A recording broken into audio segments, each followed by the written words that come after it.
All right. Good morning, everyone, and welcome to the International Trade Panel at our convention today. Uh, International trade is uh, one of the areas post-COVID that has been the hardest hit. We were already in a trade war with China, and importers were reeling under punitive high customs duties. And then, of course, COVID hit, and it was tough getting carriers and bookings to get your products into the United States. But then we had a lot of people start importing personal protective equipment, which was a huge success. Slowly, companies are creeping back, even though the WTO says there's going to be a worldwide contraction in international trade. Today, we've got an excellent panel to discuss all of these questions. How has the COVID affected international trade? How has trade compliance kind of changed with the US-China trade war, some export controls that the government has in place? And finally, the USMCA, our new free trade agreement with Mexico and Canada. Hopefully, it'll generate a lot more jobs and bring in more prosperity. So I'm super thrilled to introduce our panelists today. We have, let me start with Nok Lewis. Nok is a longtime resident of California, but she's recently moved to a neighboring state of Oregon. She is the founder of Portland Mask Company, which imports PPE equipment. In addition, she's an expert trade compliance professional, being the founder of Portland Trade Compliance. So, Nok, welcome. We also have, we're so thrilled to have a good friend, Dari Ackstein Conway. Dari is the Global Export Compliance Manager for Electro Rent. And Electro Rent, obviously is a leading company. And Dari has had the privilege of leading trade compliance efforts for many leading technology companies. And she's based right here in Los Angeles. Dari, such a pleasure having you here. Welcome. And last but not the least, we're extremely thrilled to have Karia Herrera. Karia heads compliance at R.L. Jones, a leading custom brokerage firm. She's based in San Diego, and she is my go-to resource for any customs issues on the border, especially USMCA and those complicated maquila rules. So, Karia, we're so grateful you found the time to join us today. Thank you very much. Friends, just one disclaimer that for many of us, the views we express are our own and do not reflect those of our employers. Also, this is a panel discussion, and the only marker of success is the number of questions we get from the audience, because we want to be here not to give our speeches, but to address your questions. So we would be thrilled if you could go down to the Ask a Question at any time and ask your question. The format for today is I'm going to ask each of the panelists some questions based on their subject matter expertise and some very relevant questions regarding COVID, international trade in the time of COVID. So after the specific questions for each of the speakers, we'll go into some general questions for the whole panel, and then the last 15 or 20 minutes will be open for question and answers from you, the audience. So with that, let's start. Nok, how are you doing today? I'm doing wonderful. Thank you, Deep. Thank you so much for the introduction. Great. Nok, as I mentioned before, you advise a lot of companies on the West Coast on export control, import control, custom brokerage issues. But after COVID, you had a very impressive story yourself. You rose up to the challenge and started importing PPE from overseas. So could you please tell us your story, and also how difficult is it importing PPE nowadays? When the news broke out that COVID-19 had affected our trade and a lot of the manufacturers were on bottlenecks overseas and mainly Asia, China, I noticed that there were limited supplies for even, the average consumers to buy. And I wanted to find a way with my international trade background to help source the material and find the goods and get it over to America. And immediately I thought about my contacts in Vietnam or Southeast Asia. I started inquiring what are some of the, available products available for a buyer to bring over and import in America. That is my story. I wanted to kind of start with my community. I wanted to help my local community and import it and donate it. I didn't think of it as starting a business. I wanted to bring it over and help the local communities in my town. And that is when I started making different kind of testing out the products with different suppliers and first understanding the requirements of PPE and how much documentations are required, how much duties is required, all the different layers of supply chain, and how do I get it over as fast as I can. So the need appeared and I wanted to fill it. And that is how I began exploring the opportunities of importing PPE for my community. And that's my story. That's such an inspiring story, Ngoc. That's incredible. Now, a lot of us have heard that importing PPE could be difficult. There's quality issues. There's, some PPE masks don't work. But could you explain the difference between what is FDA regulated and what's not FDA regulated, please? Yes.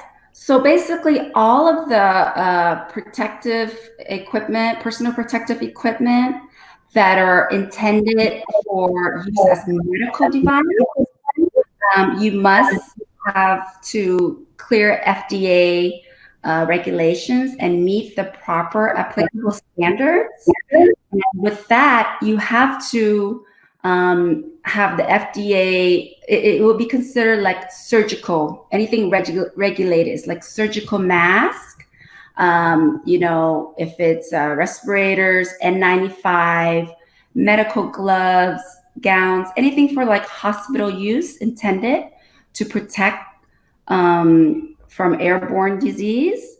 So those are regulated and you have to have FDA clearance and FDA pre-marking. The non-regulated ones is still considered PPE, but they are specifically intended for the general population. And it's marketed for general purposes, non-medical, and such as for constructions, it's just not regulated. For example, we noticed that the requirements now, we have to wear, a mask, and that can be disposable or reusable textile masks that we see everyone are required to even be outdoors in a setting of 10 or more. So these are the two types that can differentiate. One that's regulated that requires FDA clearance, and the other that you can import as a regular import item. Thanks for sharing that, Ngoc. Ngoc, as you started sourcing, products from Asia, let me just ask you a question, because we hear in this trade war, and our president has also told companies to move out of China, where 75% of probably the world's manufacturing takes place. What shifts do you see in the global manufacturing and global supply chains, especially as products are moving, manufacturing is moving more into Southeast Asia? And another additional question to that is, I hear there's a lot of companies who are trying to do transshipment, where they're manufacturing maybe in China, but they're trying to bring it through another country to circumvent duties. If you could just share your thoughts on this global supply chain shifts. Absolutely. So as we know, there's new data showing that U.S. companies are definitely leaving China. If not leaving completely, they are reshifting their supply chain and spreading out their risk. You know, they're even considering to partner with their Chinese manufacturers to shift their plants in Southeast Asia, nearby bordering China. So 3 decades ago, we know U.S. producers and manufacturers began sourcing in China because, number one, it's just pure cost. You save so much on the cost of raw materials, assembly, and just the final goods. But as we know, with the trade war with China, the tariff, we call it the Trump tariff or Section 301, that has have a big disruptions for the U.S. markets who have to pay the duties. So companies are just spreading out their supply chain. They're strategically thinking, what can they do to at least, play out these duties? So I know that ASEAN, which is the Southeast Asian countries, they have a free trade agreement with China. So typically what they could do is they can import Chinese goods or raw materials from China, and they do their assembly in the nearby Southeast Asian countries, and they can also relabel and repackage and ship it out as made in another country rather than China. So that has been in the news for quite some time, and I'm sure we've heard that some of the certificate of origin that are stating non-China goods could be fraudulent. But how do you prove that, right? So as a compliance, background, you want to be able to qualify your goods to get the correct duty rates, as with any preferential rates or free trade agreement rates. In this case, some of the ASEAN countries are receiving MFN rates. So are they avoiding the additional Section 301 rates? Possibly.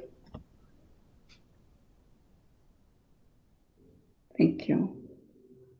Interesting. Nok, I think there was some audio issues, but I think we pretty much got the message. Thanks for sharing.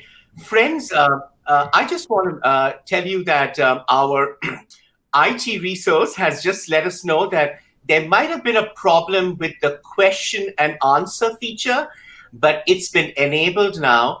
So if you want to refresh your screen, the Q&A function should appear. I just want to mention that. So thanks to our IT team.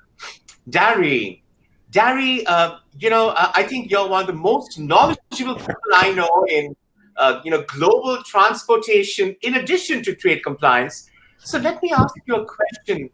After COVID, what happened the last 6 months to the ports and service providers like the shipping lines, freight forwarders?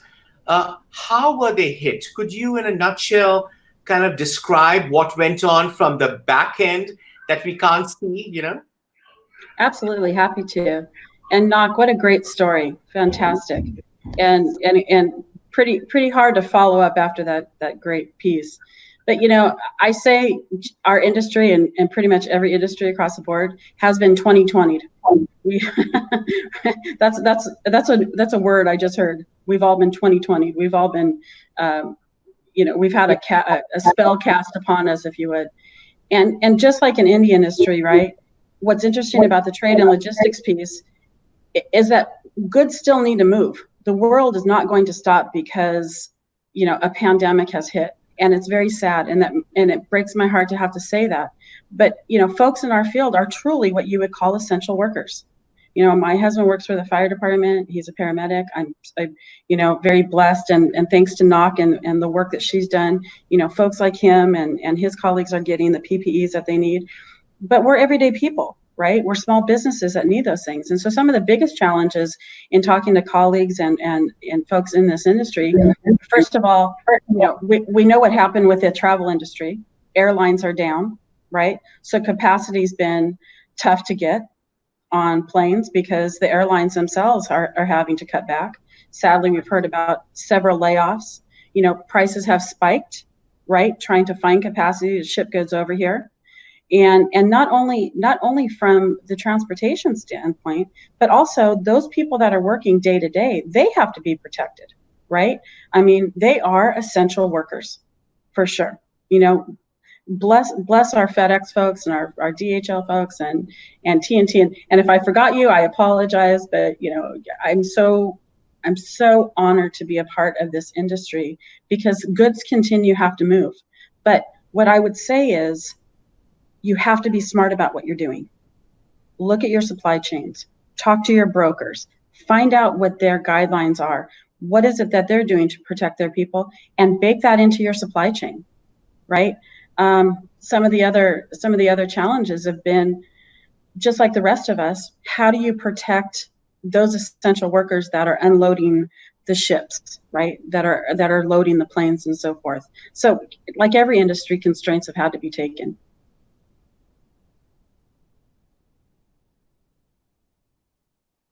Thanks, Dari. But what's incredible is, despite these huge challenges, I think all the service providers, carriers, ports, they've risen to this challenge and they're really doing a great job. So hats off to them. Dari, no international trade panel would be complete without talking about the big elephant in the room, which is all these trade wars. Now, admitted that these trade wars started in 2018, but could you give us a little overview about the U.S.-China trade war and how you see it just impacting everybody?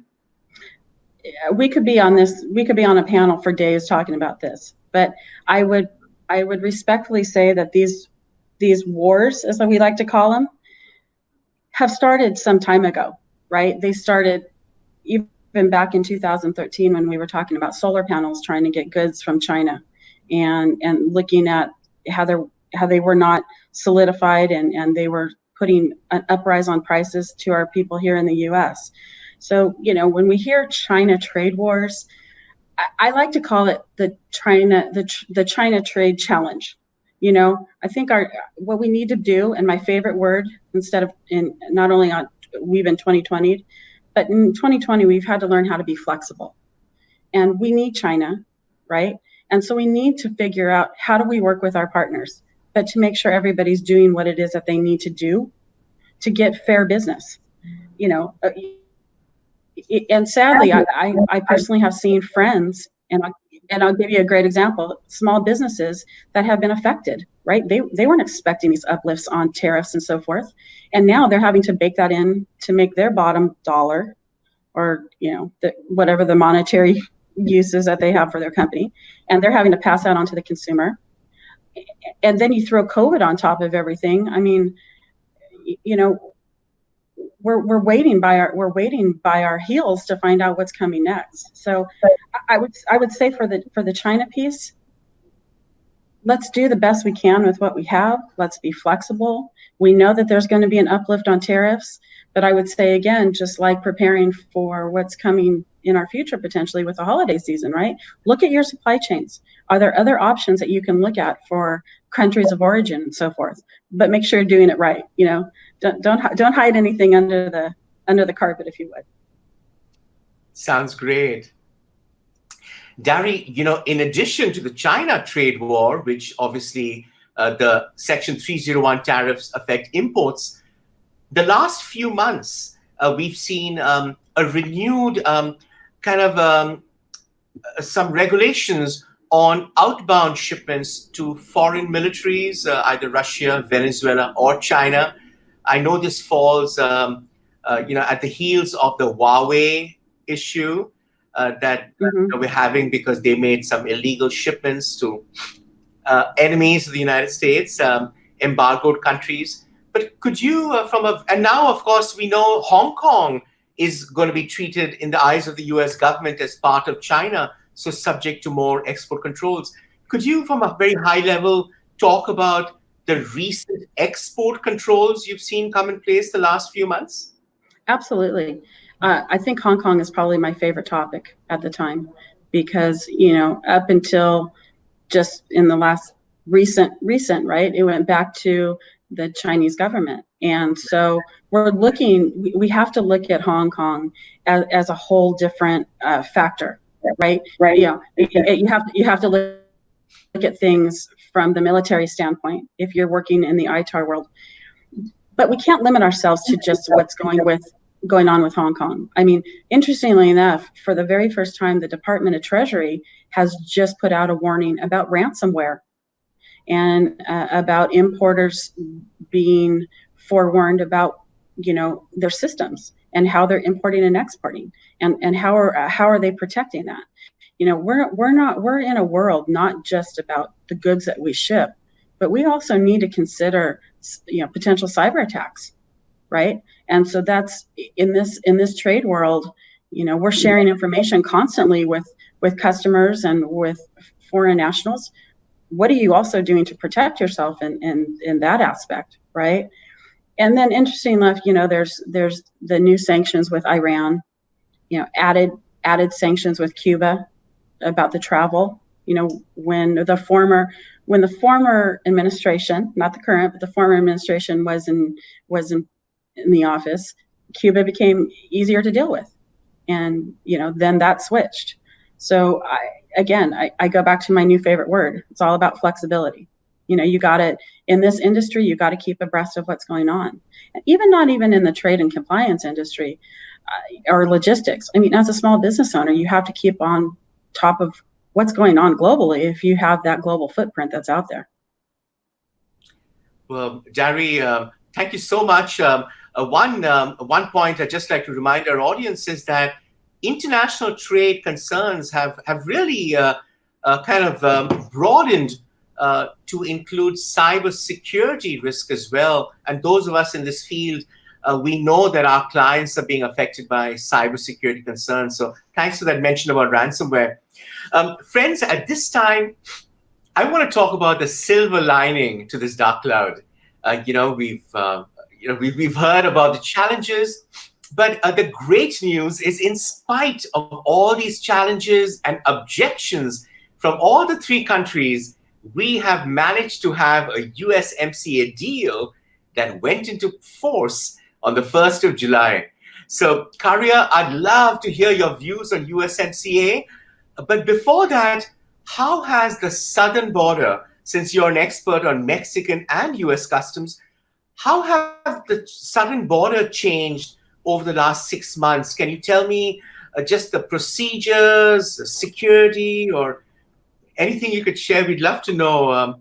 Thank you. Well, thank you very much. When you invited me to this panel, Deep, I was very, very happy because this is the California Hispanic Chamber of Commerce, and being Hispanic myself, I thought it was important for me to express my assistance and my participation with my fellow trade colleagues here. So thank you very much. Thank you, Dari. Thank you, Nog, for this opportunity. And land borders. Land borders, as many of you know, are closed to essential travel. So only essential travels. We've been closed down since March of this year, and we have no visibility or any idea when the land border will be open for non-essentials. So we believe that this has become a political point. And until the elections pass, we don't see that the border is going to be opening anytime soon. But I can say that trade has basically been uninterrupted during this period of pandemic. The cargo has been able to move from Mexico to the United States, and all modes of transportation, specifically truck, which is what we have here down at the San Diego border. And we do know that both governments have been working diligently to make sure that trade is not interrupted. At the beginning in Mexico, the government did look at essential labor or opportunity different from the ones that in the United States. But then we got into the same page where factories had to reopen and production had to be moving. A lot of companies during this period decided to diversify and say, you know what, we have the instruments, we have the sewing machines, we have the mold here. Why don't we expand? And they started also making masks and face shields and antibacterial gels. So they were also looking for these opportunities to just change their current productions to something that was in need. So a lot of questions came in, just as Nok was saying, about, okay, so now how do we import these items? It was something new for everybody. We all had to learn it and scratch our heads, figuring out what these emergency notice of FDA meant. But we're there, and so we're moving along for this. That's great to hear. How about USMCA? If you could give us a highlight, very high level. I know that's so unfair because there are many chapters to USMCA and the training could go on a whole day.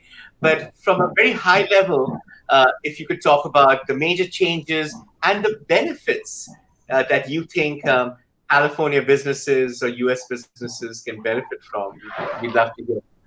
All right. Well, the USMCA finally came into force, so we're very happy for that. It started on July the 1st, and it has been great because it gives us some sort of certainty.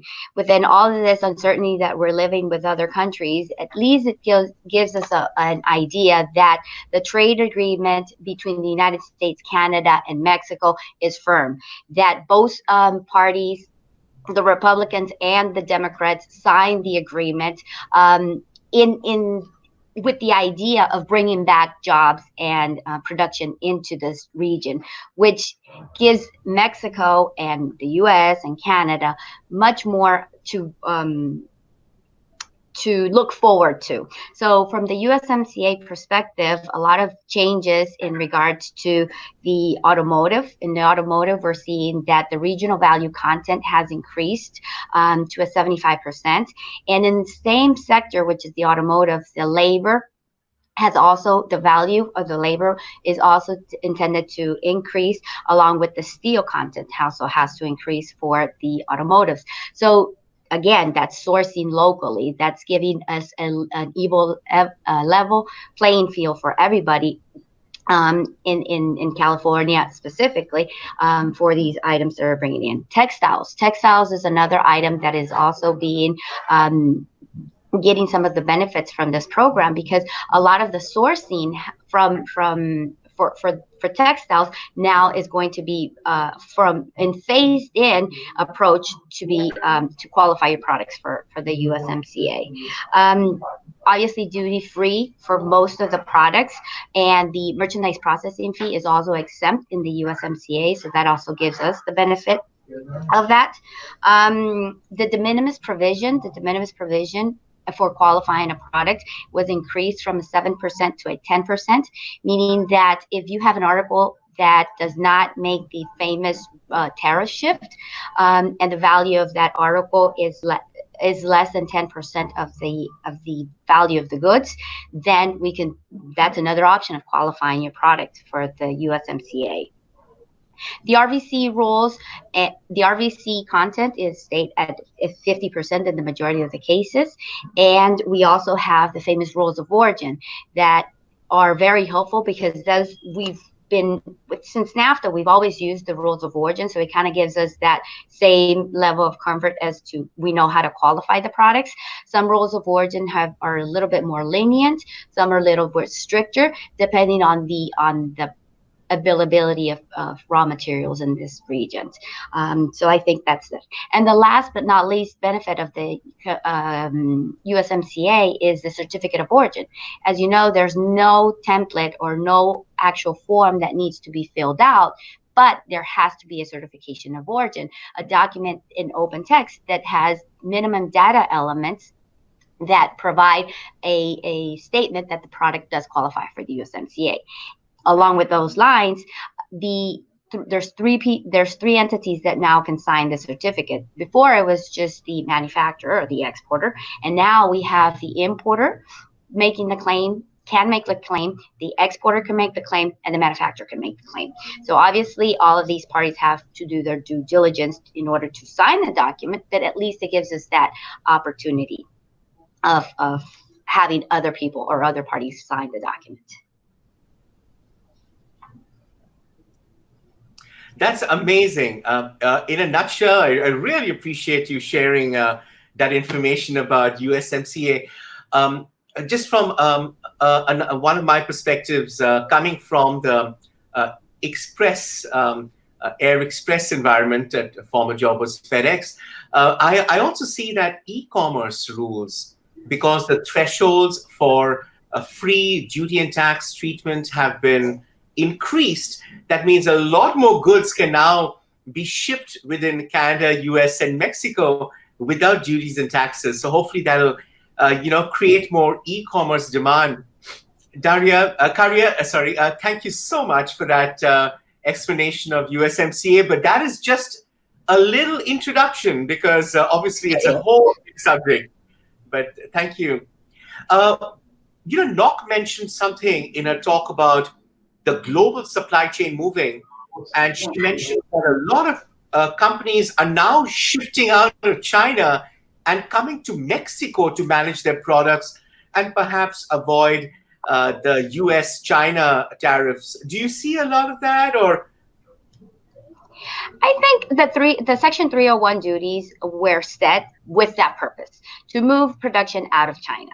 Everybody knew that China had been a bad player. We just had different approaches of how to deal with it. This administration decided to do the Section 301 action, and this is definitely giving opportunities to many countries, especially Mexico. Why? Because we're partners, we're neighbors, we're right here, and Mexico is ready to receive these new manufacturings.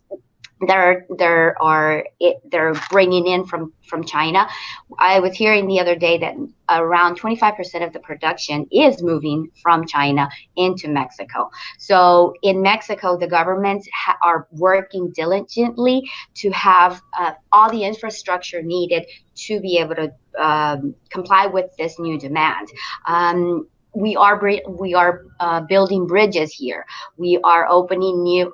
Yes, we do have a wall, but they're also creating new. Like for example, in Otay Mesa, the Otay Mesa port of entry is expanding. It's expanding in lanes, and it's also expanding. We're working with customs to expand the hours of operation. So we've just been granted an additional hour north and southbound for the movement of trucks. So it just reflects how customs and we're working together for this environment.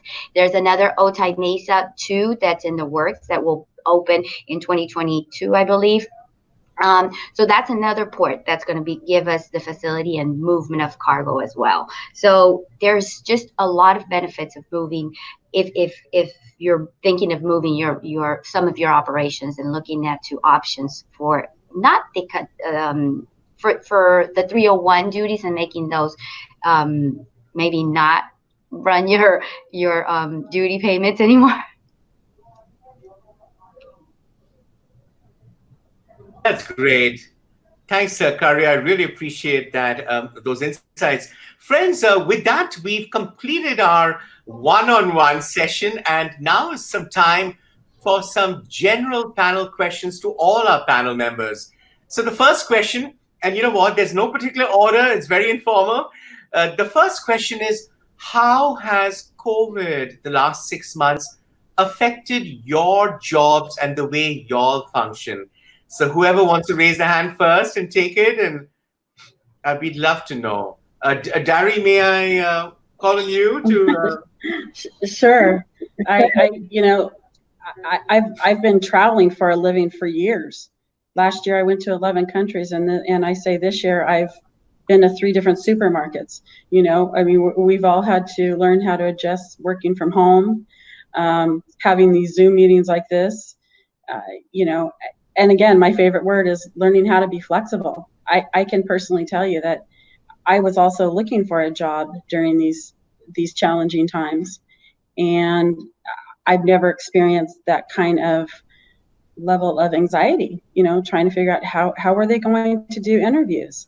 Was it going to be in person? Were we going to be sitting 15 feet apart from each other, and like be put in a bubble and rolled into a into an interview room? So it's been a challenge, but again, it has to go back to the flexibility, right? And really, I think if anything I've learned is that this is a fantastic time to open up your networks again.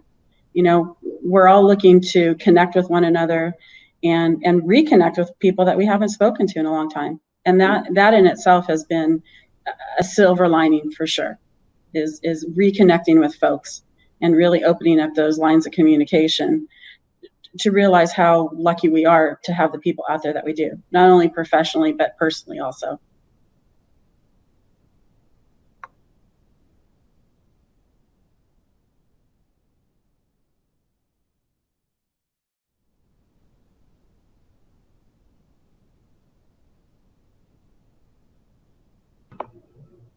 Deep, I think you're on mute. Sorry about that, Dari. Thanks for letting me know. Dari, I'm just so delighted that your job search went well in this COVID environment. And it's a good point for us, all of us, to just help out those who might be looking with tips or mock interviews or leads. So I'm delighted it worked out well. Karia or Nok, is there something you'd like to share about how your job and your functioning has been impacted the last few months? Absolutely. I totally agree with Dari that in these times you have to be flexible, and we all have limited human interactions. So given that with technology we can still meet and see and connect, and just being open to different ideas, different industries, different networks. They can be over across the Pacific Ocean or just your next door neighbor. I think it's a beautiful thing to just have that human connections. Thank you. Karia?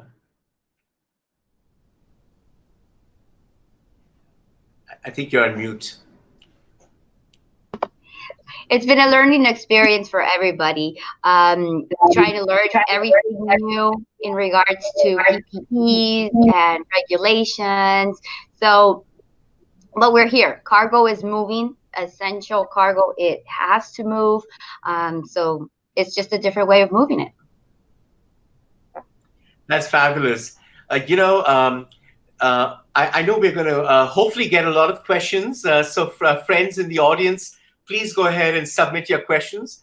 But while we wait, I wanted to really ask you what you've seen in this environment. Are there any risks that you want to caution small businesses when they try to do international trade? Any risks or recommendations as they try to be exporters?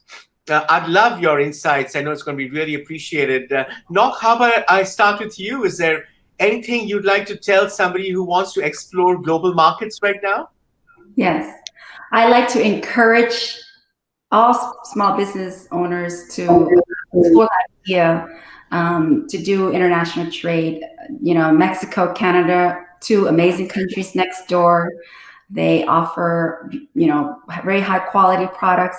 Or even if you want to source products in Asia, you can do it. It's just you have to have a plan. You have to have a trusted resource to guide you. And with that resource, you have to understand the regulations.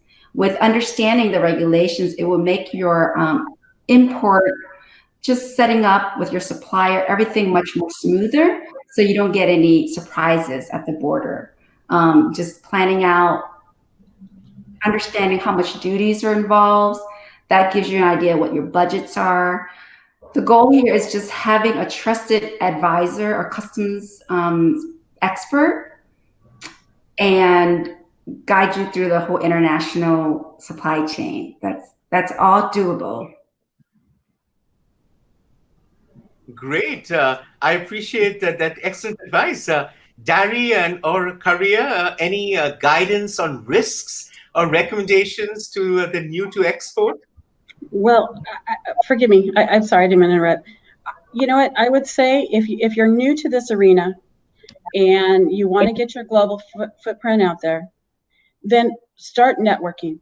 Reach out to folks who understand this business. You can start with your brokers. You can start with your freight forwarders, but you have 4 folks on this panel right here who, and I say this with no vanity.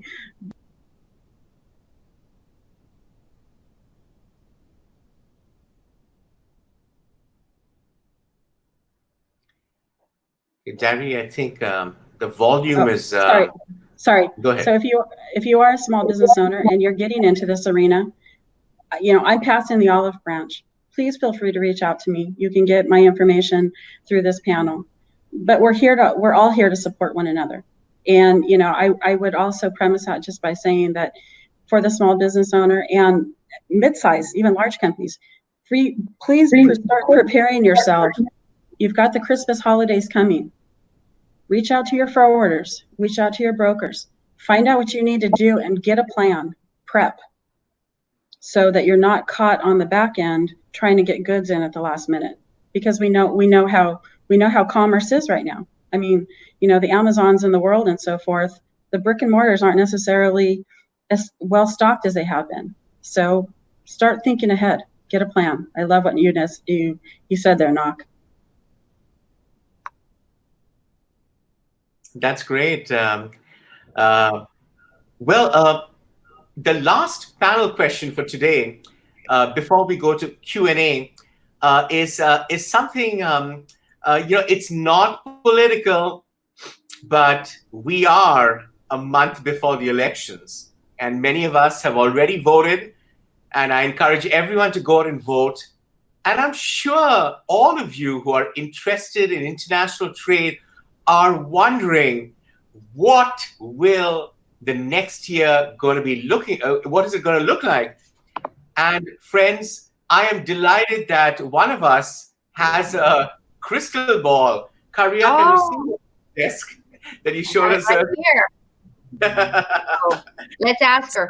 There you go. So I guess Karia will start with this first. So the question is, can you look into your crystal ball and tell us what your predictions are for the international trade outlook next year?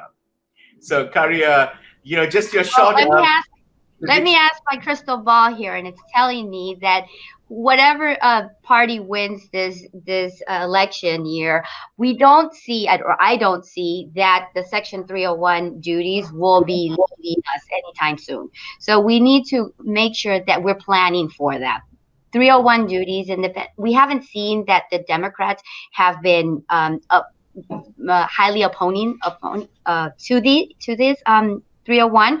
So they're here, and they may be here to stay. So we need to look for options to say, okay, so is this worth staying here, or can I look for other countries for production?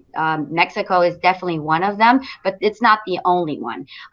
Vietnam, India, there's other countries that are rising to the occasion, and definitely there's ways to do it.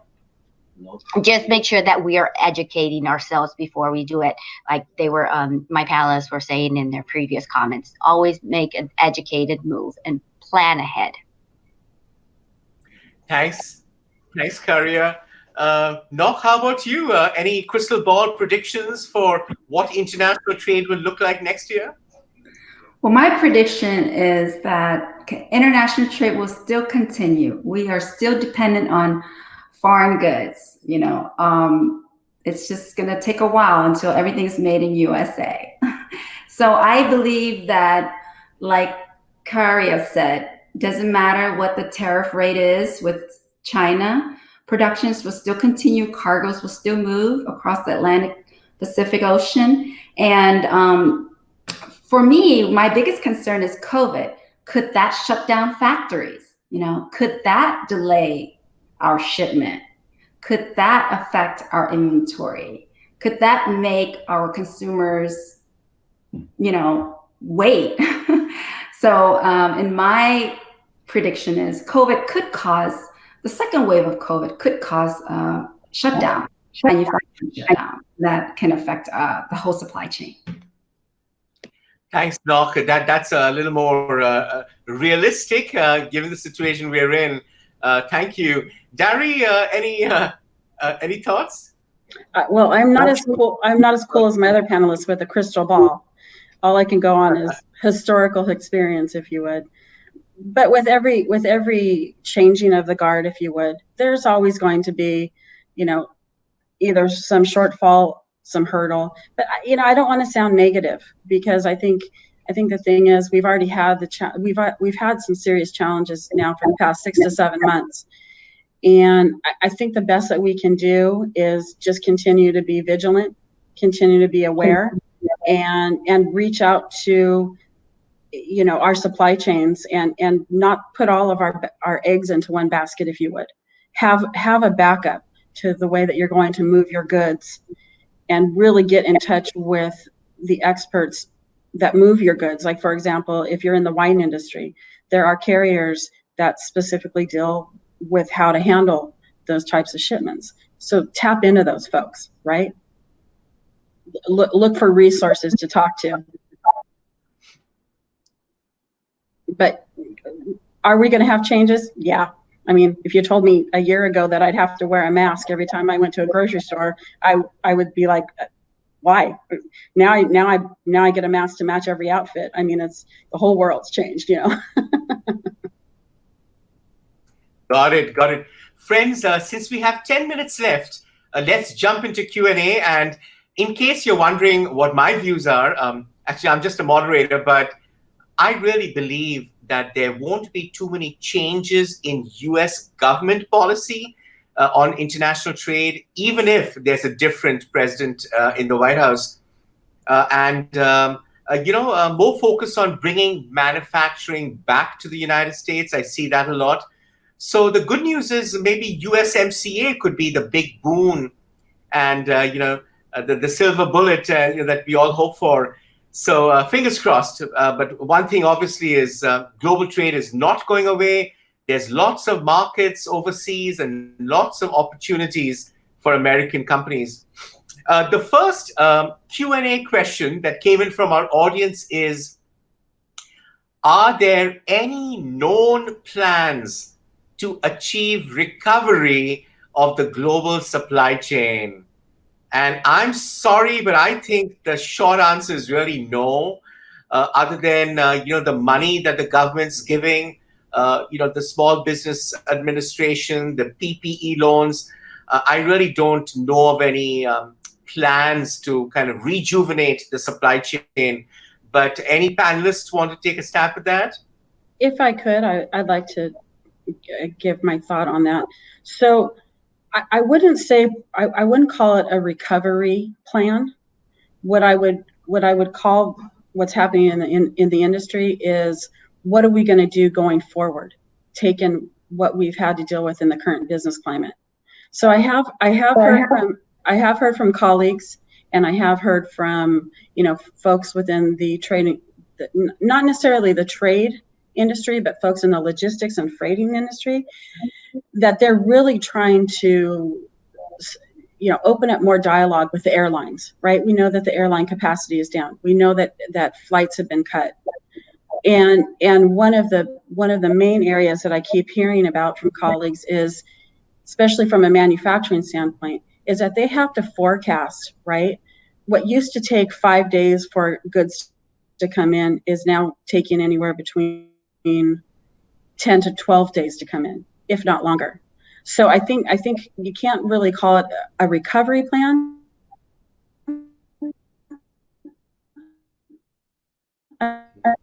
And really start to bake in how long things are going to be taking to be stalled potentially. And like Knox said, we're dealing with challenges in the manufacturing world, right? Regardless if you're in automotive or you're in PPE. I mean, we know what happened in some of the meat factories here, even in the U.S. So if you deal with manufacturers directly, one of the things I would advise is reach out to those manufacturers and find out what their recovery plans are. What do they foresee, not just for the next 2 to 5 years, but let's talk local. What's going to happen the next 3, 6, 9, 12 months? And how are they putting those precautions and those constraints out there to help the goods continue to move? Got it. Thank you, Dari. Another question that came in was, are there any trends or discussions happening right now concerning logistics that our businesses should be wary of, or I guess aware of? Yeah. So I know we talked about USMCA, we talked about the China trade war, export controls.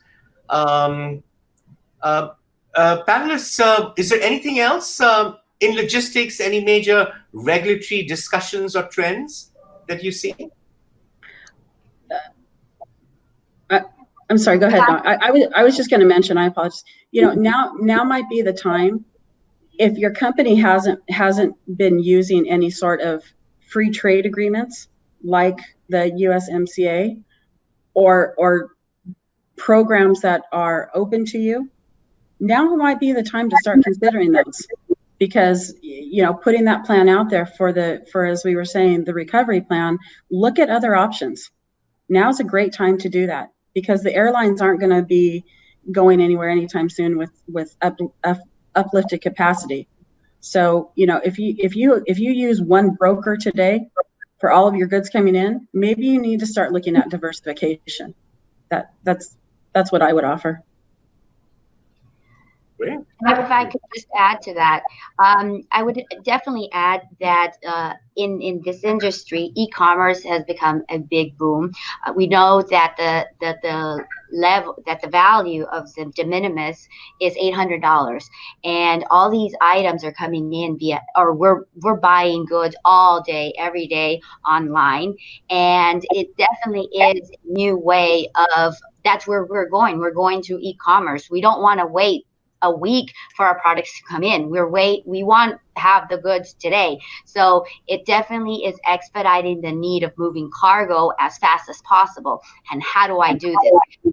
Considering all the factors that are involved. Who's the manufacturer? What trademark am I bringing in? And the delivery method for those items. In Mexico, there is a big boom on this as well, because factories are bringing in these items into Mexico, where we are just minutes away from the border, where they can make the order today, put it in the truck the same day, and it crosses the border the same day, and it's delivered the next day. It's a fast-moving environment, and with the Section 321, de minimis value, we can to this point, it is exempt from the 301 duties, so we don't have to worry about that portion of that. So maybe companies are looking into changing their business models and maybe not bringing the entire containers in, but now moving individual shipments consigned to specific consignees. So that's definitely another option for everybody out there. E-commerce. Thanks, Karia. Can I add something, Dee? Absolutely. So I know that there's a trend right now with software companies automating your goods with, connecting with all of the supply chain, whether it's your manufacturers, your banks, your customs brokerage, your logistics carrier. There has been a push for automation. And companies that are still dealing with, like one broker, everything is PDF. You need to start thinking and maybe investing in automation tools. And that's what software companies working side by side with your broker, your logistics providers, and also your banks, your manufacturer. Everything is all into one, so that you can monitor and see everything in one platform. And that has been a push that's, I think, a lot of companies are still lagging behind, whether it's investment funds or because they just don't have the capacity to do so, that I think will streamline the entire global trade for your company. Great, thank you. The next, and maybe the last question we take today before we close at noon Pacific is, can you please touch on shipping companies and the ports? How has COVID affected them? I think Dari covered this in one of her questions, but Dari and anyone else on the panel, if you'd like to share your perspectives. Well, I can tell you, because being based here in Southern California and having, the Long Beach and LA ports, the biggest within the US, if you would, I can tell you from working down at the ports and in contact with people that, capacity when this whole COVID broke out, it was down, but month by month it has started to increase, which is fantastic. Just like we have been saying on the panel for this entire time, is that they've learned how to adjust and how to be flexible, right? And so those folks are very much what I would call continued essential workers. But just going back to the small business owner, please look at the big picture. That's what I can tell you, is that, when goods leave from anywhere in the world, let's just use Hong Kong as an example. It's amazing when you look at how many hands that package will touch by the time it gets there, right? And so have your plan, continue to be diversified. I do know that capacity with airlines is going to continue to be a struggle. I've heard that directly from folks that work for a variety of airlines. So, get in touch with your carriers and start booking space if you need to. It might be worth it to pay a little bit more up front to be able to move the goods on the back end. Thanks, Dari. If I may add to that, when COVID started, definitely a lot of containers were stuck down at the border because they were not able to move southbound because of the factories being closed. So a lot of goods had to stay in this local area because they had no delivery location available. So that definitely caused a disruption to trade. We know now that it's hard to get appointments at the ports in LA, the chassis being an issue all the time. The good thing what we have found in this region is that the Ensenada port is also available, and it's a great opportunity for businesses that are looking to expand to look into the Ensenada port, because a lot of them are coming in through Ensenada either for raw material that's going to be staying in Mexico to be transformed, or the raw material or a product that can easily cross the border through Otay or San Diego and then deliver to this final destination. So, and avoid that congestion at the Long Beach port. So those are different options that we have definitely experienced here in this southern region. That's great. Well, friends, since we are top of the hour, I just want to say thanks to you, the audience, for joining us today. Thanks to our IT team, and a big thank you to our panelists, Karia, Nok, and Dari. Your expertise is just so amazing. We're so thrilled you could join us. And friends, what we've gathered, the message is that obviously COVID affected our economy very seriously. People were obviously lives, but small businesses in many fields like restaurants, personal services, sadly had to file for bankruptcy. But international trade is an area where there was tremendous room for pivoting, as Dari mentioned it, being flexible. In fact, a success story like Nok, who started importing PPE.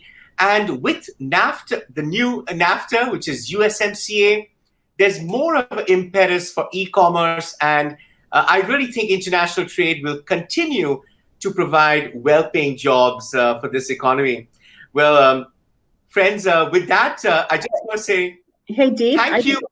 Deep, I want to mention, I apologize for interrupting you, but you've been a fantastic moderator, so thank you again for this opportunity. Appreciate all that you've been doing for us. Thank you, Deep. Bye. Thank you. And friends, thank you so much. And if you all have any questions, please reach out to the California Hispanic Chamber of Commerce, and they'll put you in touch with the International Trade Panel and share our emails. Sorry, we didn't have a way to put our contact information across. Well, with that, have a wonderful rest of the day. Thanks, everyone. Thank you, everybody. Appreciate your time. Thank you.